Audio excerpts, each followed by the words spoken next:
Hello Arjun, आज के हमारे इस वीडियो का टॉपिक है डायबिटीज़ मेलाइटस। इस वीडियो में हम लोग डायबिटीज़ मेलाइटस के कॉज, साइन और सिम्टम्स, कॉम्प्लिकेशंस क्या होता है, ये सब देखेंगे, मेडिकेशंस देखेंगे। तो डायबिटीज़ मेलाइटस की बात करें तो ये एक क्रोनिक मेटाबॉलिक डिसऑर्डर है जो कि मेनली कैरेक्टराइज होता है हाई ब्लड शुगर की वजह से। ग्लूकोज लेवल जो है वो हाई हो जाता है हमारे बॉडी में, जो कि सही तरीके से जो इंसुलिन है वो ग्लूकोज को सेल्स तक नहीं पहुंचा पाता है, क्योंकि इंसुलिन का अमाउंट कम होता है बॉडी के अंदर। कोई भी कॉज हो सकता है, जैसे कि पेनक्रियाटिक मतलब पेनक्रियाज से ही जो सिक्रीशन होती है, तो उसमें कुछ प्रॉब्लम हो सकती है, लीवर डैमेज हो सकता है। तो ये सब अलग अलग कॉजेज़ हैं, तो उसकी वजह से इंसुलिन का प्रोडक्शन नहीं हो पाता है, जो और उसकी वजह से सेल जो है प्रॉपर ग्लूकोज नहीं ले पाता है। तो अगर इसकी कॉज की बात करें, तो अगर उसको हम लोग ध्यान में ना रखें तो ये सीरियस हेल्थ कॉम्प्लिकेशंस कर सकता है और बहुत सारे अलग अलग मतलब प्रॉब्लम्स को कॉज कर सकता है। डायबिटीज़ मेलाइटिस के कन्फर्मेटरी टेस्ट की बात करें तो फास्टिंग में अगर डायबिटीज़ मेलाइटिस हुआ है तो 126 से ज़्यादा या इक्वल होगा mg/dl में, और ये दो सेपरेशन से होगा ये। और इसके बाद से अगर हम इसके पोस्ट प्रेडियल प्रेंडियल मतलब OGTT की बात करें तो ये 200 से ज़्यादा और इक्वल होगा। रैंडम ग्लूकोज भी 200 से ज़्यादा और इक्वल होगा mg/dl। और HbA1c की बात करें तो ये 6.5% से ज़्यादा या उसके इक्वल होगा। तो ये आपका जो भी डायबिटीज़ के मतलब कंफर्मेटरी टेस्ट है, ठीक है। अगर इसके टाइप की बात करें तो मेनली 3 टाइप्स होते हैं, लेकिन इसमें मैंने 4 टाइप लिया है। जिसमें फर्स्ट टाइप होता है टाइप 1 डायबिटीज़ मेलाइटस। ये एक ऑटो इम्यून कंडीशन है जिसमें जो इम्यून सेल्स हैं वो अटैक करने लगते हैं इंसुलिन प्रोड्यूसिंग सेल्स पे, पेनक्रियाज पे। तो इसकी वजह से सही से इंसुलिन सिक्रीट नहीं हो पाता है, और उसमें जो है इंसुलिन रिक्वायर्ड होता है इंजेक्शन फॉर्म में, वो भी लाइफ टाइम तक। मेनली ये कॉज किसको होता है, चाइल्डहुड को होगा, एडोलसेंस को होगा, तो इन सभी लोगों को ये कॉज होता है।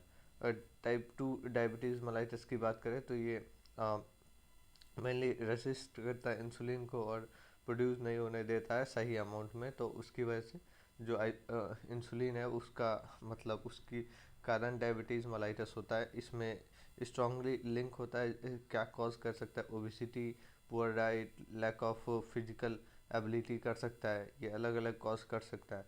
मैनेज अगर हम लोग इसको सुधारने की कोशिश करें तो इसमें मैनेज कर सकते हैं हम लोग लाइफ स्टाइल को। ओरल मेडिकेशंस ले सकते हैं और समटाइम इंसुलिन को ले सकते हैं।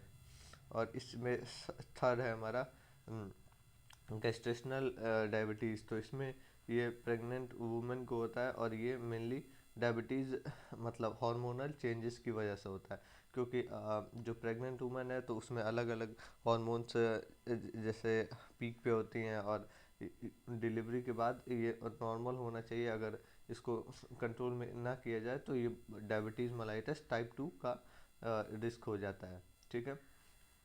थर्ड अगर बात करें मतलब फोर्थ टाइप की, तो ये वैसे इनिशियल नहीं है लेकिन मैंने ऐड कर दिया है। मोडी मोडी जो है mature outset diabetes of younger. ये मेनली मतलब जेनेटिक प्रॉब्लम होती है जो कि हेरिडिटी टू मतलब जीन टू जीन ट्रांसफ़र होती रहती है। फिर सेकेंडरी डायबिटीज़ है जो कि कॉज होता है हमारे मेडिकल कंडीशंस के, जैसे मेडिकेशन से, या जैसे पेनक्रियाटिस। तो इसमें स्वेलिंग हो जाती है पेनक्रियास का। फिर स्टेरॉयड का यूज़ कोई करता है बॉडी बिल्ड करने के लिए। तो ये सब सिम्टम्स और साइन और सिम्टम्स की बात करें तो फ्रीक्वेंट यूरिनेशन होगा, पॉलीयूरिया होगा, एक्सेसिव थ्रस्ट होगी, पॉलीडिपिया होगा।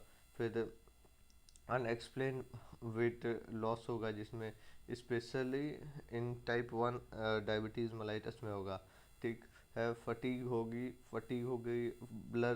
ब्लरी विजन होगा। फिर स्लो हीलिंग होगी, जो भी हमें कोई भी जैसे वुंड है तो वुंड जल्दी हील नहीं होगा, उससे हमारा जो फीट का जो फूट का मतलब अल्सर होता है वो भी सही से ठीक नहीं होगा। फिर नमनेस और टिंगलिंग होगा जो कि हाथ और पैरों में होगा। ये कॉमनली टाइप 2 के मतलब सिम्टम्स हैं। कॉम्प्लिकेशंस की बात करें तो हार्ट का डिजीज़ हो सकता है, किडनी डैमेज हो सकता है, नर्व डैमेज हो सकता है, आई प्रॉब्लम हो सकता है और फूड अल्सर और इन्फेक्शंस हो सकते हैं। और इसमें लास्ट जो है और स्ट्रोक के भी चांसेस बढ़ जाएंगे। ये सब मैंने तो बता ही दिया है ऊपर। डायग्नोसिस इसमें फास्टिंग में मोर देन 126 से ज़्यादा या इक्वल होगा 8 घंटे के फास्टिंग के बाद। रैंडम की बात करें तो 200 होगा। फिर HbA1c की बात करें तो 6.5 से ज़्यादा और इक्वल होगा। ये 3 मंथ का टेस्ट होता है, मतलब 2 या 3 मंथ बाद एवरेज शुगर लेवल देखते हैं हम लोग हीमोग्लोबिन के हेल्प से, ठीक है, ब्लड टेस्ट से, ठीक है।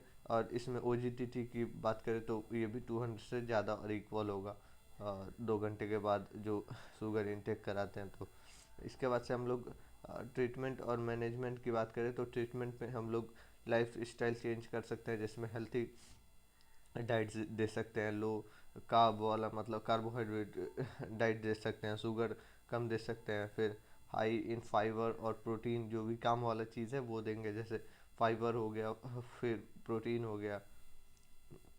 Regular exercise at least 150 minute per week, 150 minute per week exercise मतलब हर हफ्ते करेंगे एक्सरसाइज। और इसको अमाउंट को बढ़ा भी सकते हैं। वेट मैनेजमेंट करेंगे कि अगर ओबिसिटी है तो उसको उसकी वजह से हो रहा है तो उसको मतलब मैनेज करेंगे। और इसके बाद से अगर देखें तो मेडिकेशंस में हमारे पास ओरल मेडिसिन है, मेटाफोरिन फॉर्मिन है और SGLT2 इनहिबिटर है और सल्फोना लॉरियल्स है। और इंसुलिन थेरेपी है जिसमें टाइप 1 में देते हैं और कभी कभी टाइप 2 के भी केसेस में देते हैं। टाइप 1 में तो ये कंपलसरी रहता है, मेरे भी एक दोस्त को था, ठीक है। और ये देन हम मॉनिटरिंग की बात करें तो रेगुलर बेसिस पे हम लोग मॉनिटर करेंगे शुगर लेवल को। और HbA3 का टेस्ट करेंगे एवरी 3 से 6 मंथ पे। तो ये हमारा डायबिटीज़ मेलाइटस था। अगर वीडियो अच्छी लगी हो तो लाइक करना, चैनल को सब्सक्राइब करना। और ऑल्सो नीचे जो व्हाट्सएप ग्रुप है उसमें भी ज्वाइन हो जाना। उसमें आपको कोई भी क्वेरी या कोई नोट्स चाहिए तो आप मांग सकते हैं। Thank you, have a good day.